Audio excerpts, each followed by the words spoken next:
Welcome everyone, it's SEMA Central right here, SEMA 2015. As they always say, you wanted the best, you got the best.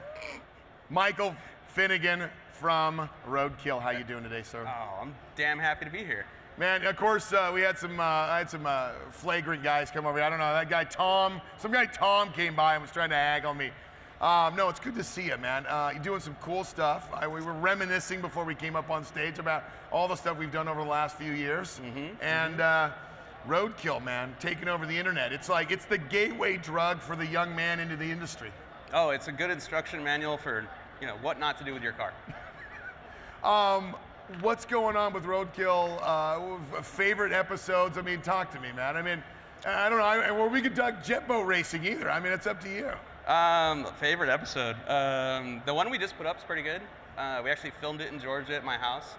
And in that one, we took a 1950 Ford F6 2-ton truck and cut about 5 feet off the back of it and shoved the axle all the way up front. So it's a dually, but it's about that long, and it rides as bad as it looks. I particularly like in that episode the unknown comic look that you gave David when he came up to see it. Do you remember the unknown comic with the bag on the head? Well, I mean, we try to keep it as real as we can, and I knew he was coming to my house, and I didn't want him to see it immediately, so the bag over the head in the rental car was the only way to pull that off. It was funny, as usual. It's fun stuff. I was really entertained by not only one, but 2 tries at the Lemons racing. First with the big old Dodge, I think, what was that? It was a Dodge, right? It was a Plymouth Fury. Plymouth Fury, that's right, with the donkey on the top. Yeah. And then you moved over to the 240Z or the 280Z with the 4.3 in it.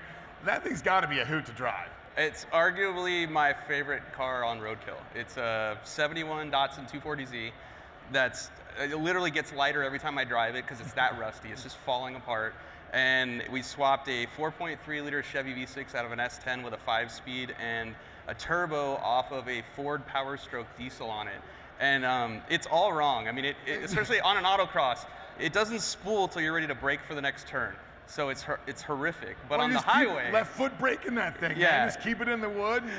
On the highway though, it's retarded. I mean, it's 4th gear, 140.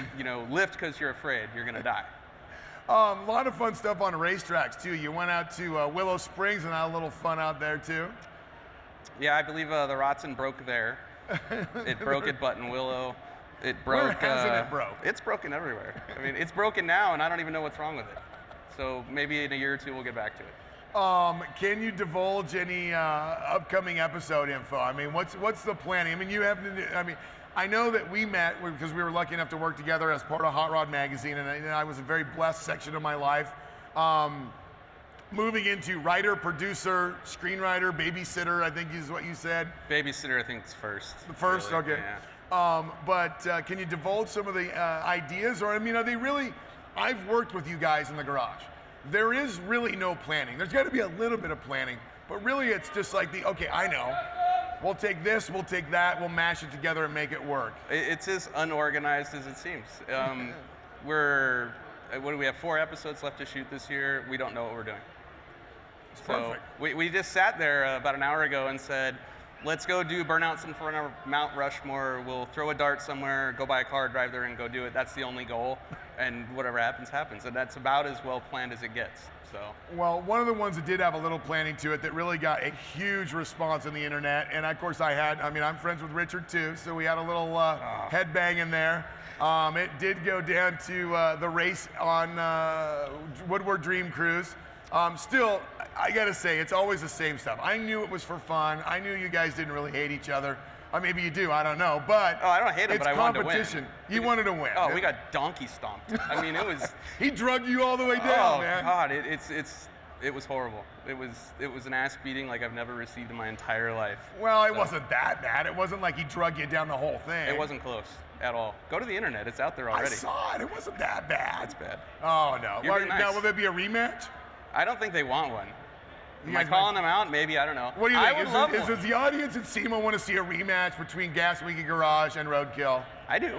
Okay. Let's do this. I want to see that. Well, Maybe we've called him out on this video. Maybe see it. I mean, I'll just stand up there. I'll be the flag guy. I'll just wave the green flag when you do it. I'm all about it. Let's do Okay. this. If people want to know more about Roadkill, what you're doing, you are the infamous Mike Finnegan, the guy, and I'm honored to call you my friend. Look in the camera and tell them where to go. Go to Instagram, I'm Finnegan999. Go to YouTube, go to the Motor Trend channel on YouTube, go to hotrod.com. Any of those places you can find us.